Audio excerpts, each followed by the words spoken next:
మహాభారతం ఈ పేరు వింటేనే మనసులో ఎన్నో ప్రశ్నలు. ఇది నిజంగా జరిగిన చరిత్రనా, లేక కేవలం ఒక కల్పిత పురాణ గాథనా? ఇవన్నీ కథలు, దేవతలు, అస్త్రాలు, మహాయుద్ధాలు అసాధ్యమని కొందరంటారు.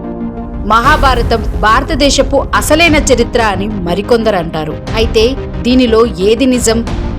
వేదవ్యాసం మహర్షి రచించిన మహాభారతం సుమారు 1,00,000 శ్లోకాలతో ప్రపంచంలోనే అతిపెద్ద ఇతిహాసం.